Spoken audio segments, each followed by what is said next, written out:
नमस्कार. आपण आपल्या सहकार विषयातील दुसरं प्रकरण विविध व्यवसाय संघटन प्रकारांचा तुलनात्मक अभ्यास या प्रकरणाचा अभ्यास करीत आहोत.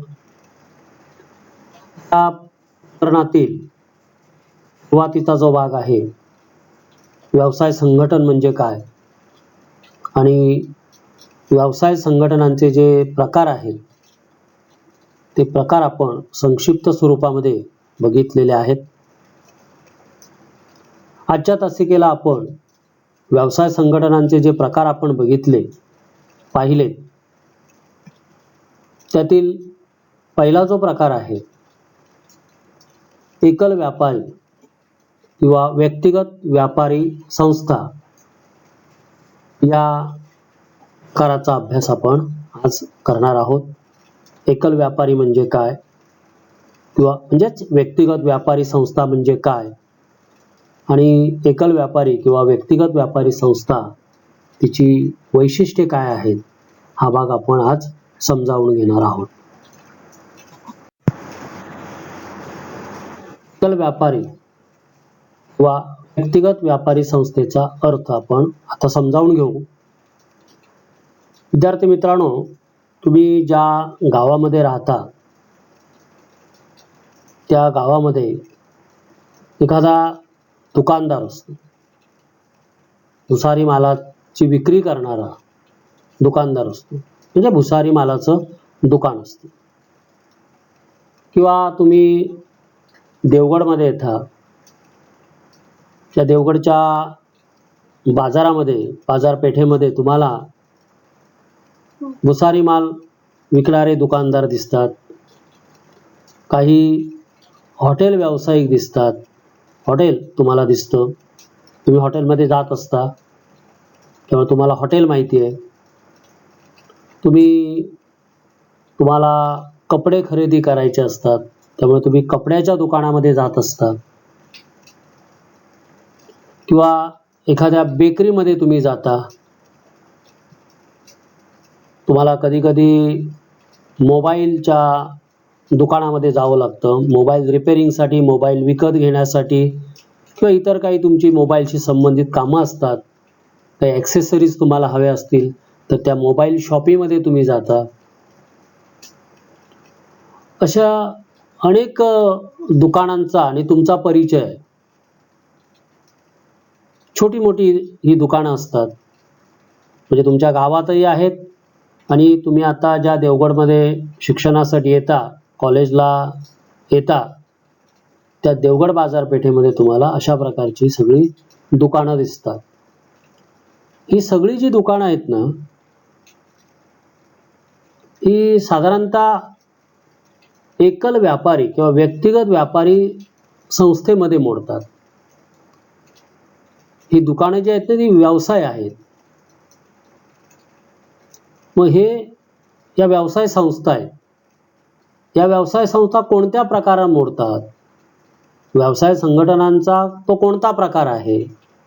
तर तो प्रकार म्हणजे एकल व्यापारी किंवा व्यक्तिगत व्यापारी संस्था आहेत त्या.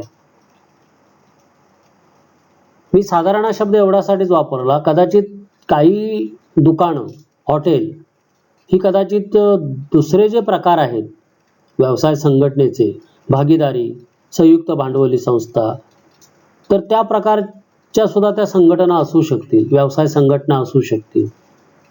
पण साधारणतः अशी जी दुकानं तुम्हाला दिसतात, म्हणजे आता जी भुसारी मालाचं दुकान, कापड दुकान, hotel, bakery, mobile shoppe, TV वगैरे, म्हणजे होम अप्लायन्सेस जिथं मिळतात, इलेक्ट्रॉनिक्सची दुकानं वगैरे, तरी साधारणतः एकल व्यापारी किंवा व्यक्तिगत व्यापारी संज्ञेमध्ये मोडतात. या संघटन प्रकारामध्ये ही सगळी दुकानं साधारणपणे येतात. जास्तीत जास्त ही जी आता सांगितलेली दुकानं आहेत ना, ही एकल व्यापारी संस्थेमध्ये किंवा व्यक्तिगत व्यापारी संस्थेमध्ये समाविष्ट होतात किंवा त्या प्रकारामध्ये ती येत असतात. तर एकल व्यापारी किंवा व्यक्तिगत व्यापारी म्हणजे काय ते आपण आता बघू. एका व्यक्तीने सुरू केलेला व्यवसाय, एकट्या व्यक्तीने सुरू केलेला व्यवसाय. तुमच्या गावातील भुसारी मालाचं दुकान, किराणा मालाचं दुकान एकट्यानं सुरू केलेलं असतं. तुम्ही जर विचारलं या दुकानाचा मालक कोण, तर तुम्ही त्या कोणाचं तरी एकाचं नाव सांगता. किंवा त्या व्यावसायिकाला विचारलं हे या दुकानाचा मालक कोण, तर तो मी मालक आहे म्हणून सांगतो. म्हणजे तो एकटा मालक असतो, कारण त्यानं तो व्यवसाय, ते दुकान एकट्यानं सुरू केलेलं असतं. त्या व्यवसायामध्ये त्यानं जे भांडवल गुंतवलंय, पैसा जो गुंतवलेला आहे व्यवसायामध्ये, तो त्याचा एकट्याचा असतो. म्हणजे त्याचा असेल पैसा तर तो किंवा कर्ज काढून किंवा काय ते त्या नातेवाईकांच्याकडून वगैरे पैसे घेतलेले असते, एखाद्या बँकेचं कर्ज काढलेलं असेल, पण ते त्यानं काढलेलं आहे, स्वतःच्या नावावरती त्यानं ते घेतलेलं असतं, स्वतःच्या जबाबदारीवर त्यानं ते कर्ज घेतलेलं असतं आणि ते व्यवसायामध्ये गुंतवलेलं असतं. आणि समजा ते कर्ज घेतलेलं असेल तर ते फेडण्याची जबाबदारी त्याची असते. म्हणून त्याला म्हणायचं एका व्यक्तीचं भांडवल. तसंच तो व्यवसाय चालवणे म्हणजे त्याचं व्यवस्थापन, ते दुकान उघडणं, दुकान बंद करणं, दुकानामधला माल असेल त्या मालाची विक्री करणं, मालाची खरेदी करणं, मालाची विक्री करणं, मालाची बांधणी करणं, म्हणजे पॅकेजिंग वगैरे जे आहे ना हे करणं, हे सगळी जी कामं आहेत. किंवा त्याच्याकडे नोकर वगैरे असतील, नोकरही असू शकतात, 1 2 3 4 काय असतील ते, त्यांच्यावर नियंत्रण ठेवणं, त्यांना कामं वाटून देणं, सांगितल्याप्रमाणे ते काम करतायत की नाही हे बघणं, हे नियंत्रण करण्याचं काम सुद्धा त्याचंच असतं, त्या व्यक्तीचं. कोणाचं? ज्यानं तो व्यवसाय सुरू केलेला आहे त्याचं.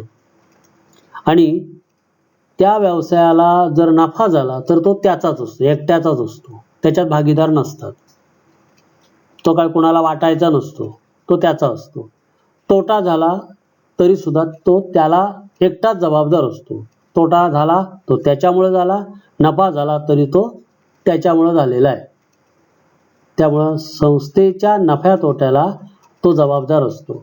तर असा जो प्रकार असतो ना ज्या व्यवसाय संघटनेच्या बाबतीत, त्या व्यवसाय संघटनेला म्हणायचं एकल व्यापारी किंवा व्यक्तिगत व्यापारी संस्था.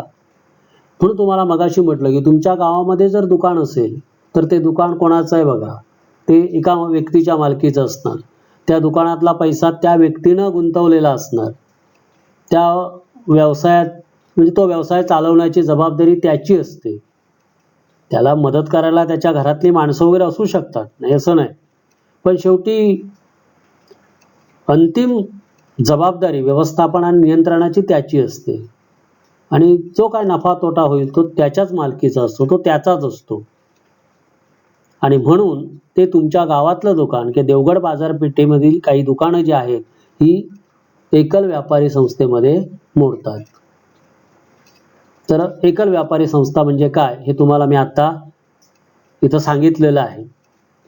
अर्थात हा जो व्यवसाय आहे, हा व्यवसाय सुरू करण्यासाठी काही म्हणजे असा कायदा नाही, कायद्याची बंधनं नाही किंवा कोणत्याही कायदेशीर बाबींची पूर्तता करावी लागत नाही. कुठला तरी कायदा असतो आणि त्या कायद्यानुसारच ती स्थापन केली जाते एकल व्यवसाय संस्था, असं काही नाही. कुणीही ज्याची इच्छा आहे, ज्याची क्षमता आहे, जो अशा प्रकारचा एखादा छोटा मोठा व्यवसाय सुरू करू शकतो, अशा कोणत्याही व्यक्तीला एकल व्यापारी किंवा व्यक्तिगत व्यापारी संस्था सुरू करता येते. असा जर व्यवसाय सुरू करायचा असेल तर तो मात्र कायदेशीर व्यवसाय असावा लागतो, ही महत्त्वाची गोष्ट आहे. आणि त्या भागामध्ये असणारी जी स्थानिक स्वराज्य संस्था, लोकल गव्हर्निंग बॉडी जी असते, उदाहरणार्थ ग्रामपंचायत, नगरपंचायत, महानगरपालिका, नगर परिषदा, जी कुठली लोकल बॉडी तिथली असेल, त्या स्थानिक स्वराज्य संस्थेचा परवाना म्हणजे परवानगी घेऊन तुम्हाला किंवा कोणालाही हा व्यवसाय सुरू करता येतो. अशा प्रकारची एकल व्यापारी संस्था असते. तर एका व्यक्तीनं सुरू केलेला हा व्यवसाय, एका व्यक्तीनं चालवलेला हा व्यवसाय, एकट्याची मालकी असते, अशा प्रकारचा व्यवसाय म्हणजे एकल व्यापारी संस्था. एकल व्यापारी संस्थेची किंवा व्यक्तिगत व्यापारी संस्थेची व्याख्या जे आपल्या पुस्तकामध्ये आहे ते आपण बघू. पहिली व्याख्या जेम्स लुंडी यांनी केलेली आहे. ते म्हणतात, जेव्हा एखादी व्यक्ती स्वतःचे भांडवल व्यवसायात गुंतवते, स्वतःच्या जबाबदारीवर व्यवसाय चालवते आणि व्यवसायातील नफ्या तोट्याला स्वतःच जबाबदार राहते, तेव्हा त्यास एकल व्यापारी किंवा व्यक्तिगत व्यापारी म्हणतात. म्हणजे तुम्हाला मी आता जे सांगितलं, एका व्यक्तीनं सुरू केलेला व्यवसाय, एका व्यक्तीनं गुंतवलेलं भांडवल, म्हणजे असा व्यवसाय चालवण्याची जबाबदारी एका व्यक्तीची एकट्याची, आणि जो काही नफा तोटा होईल त्या व्यवसाय संस्थेला तो एकट्याचा, म्हणजे तो एकटा त्याला जबाबदार असतो, असं जेम्स लुंडी आपल्या व्याख्येमध्ये सांगतात. डॉक्टर जॉन शुबिन नावाचे एक या क्षेत्रातले तज्ज्ञ आहेत. ते म्हणतात, एक व्यक्ती व्यवसायाला भांडवल पुरवठा करून व्यवसायाचे व्यवस्थापन व नियंत्रण करते आणि नफा नुकसानी स्वतः जबाबदार असते, तेव्हा त्यास एकल व्यापारी किंवा व्यक्तिगत व्यापारी असे म्हणतात. म्हणजे आपला पैसा, म्हणजे एक व्यक्ती आपला पैसा व्यवसायामध्ये गुंतवते, त्या व्यवसायाचं व्यवस्थापन करते, त्या व्यवसायाचं नियंत्रण करते, आणि जो नफा होईल तो त्याचाच असतो, किंवा तोटा झाला तर त्या तोट्याला तीच व्यक्ती जबाबदार असते, असा जो व्यवसाय असतो. म्हणजे एका व्यक्तीनं भांडवल गुंतवलेलं असेल असा व्यवसाय, एका व्यक्तीकडून व्यवस्थापन केलं जात असेल असा व्यवसाय, एकाच व्यक्तीचं नियंत्रण असते असा व्यवसाय, आणि जो व्यवसायाचा नफा असेल तो एकाच व्यक्तीचा असतो, अशा प्रकारचा जो व्यवसाय असेल त्याला म्हणायचं एकल व्यापारी किंवा व्यक्तिगत व्यापारी संस्था. तर अशा प्रकारच्या जेम्स लुंडी आणि जॉन शुबिन यांनी या एकल व्यापारी किंवा व्यक्तिगत व्यापारी संस्थेच्या व्याख्या केलेल्या आहेत. विद्यार्थी मित्रांनो, आपण एकल व्यापारी किंवा व्यक्तिगत व्यापारी संस्थेचा अर्थ आणि व्याख्या आपण पाहिलेली आहे. परीक्षेमध्ये आता नवीन मूल्यमापन पद्धतीनुसार तुम्हाला एका वाक्यात उत्तरे द्या असा प्रश्न विचारला जाऊ शकतो, आणि त्यामुळे एकल व्यापारी किंवा व्यक्तिगत व्यापारी संस्था म्हणजे काय असा प्रश्न परीक्षेमध्ये विचारला जाऊ शकतो. तर त्याचं उत्तर एका वाक्यात आपण जर द्यायचं असेल तर कसं द्यायचं, तर या स्क्रीनवर एका वाक्यात उत्तर आहे.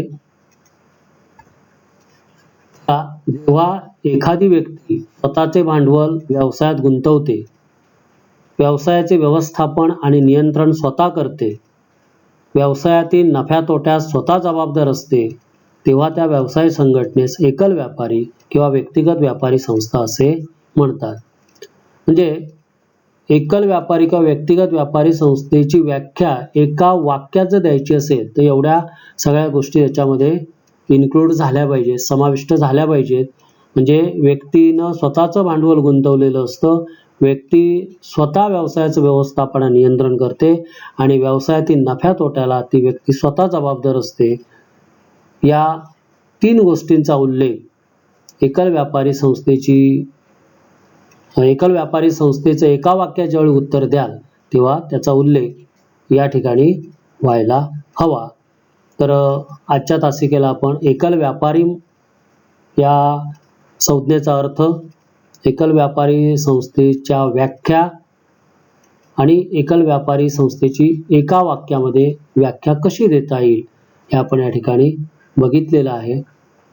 आता उद्याच्या तासिकेला आपण, उद्याच्या पिरियडला आपण एकल व्यापारी संस्थेची वैशिष्ट्ये बघू. धन्यवाद.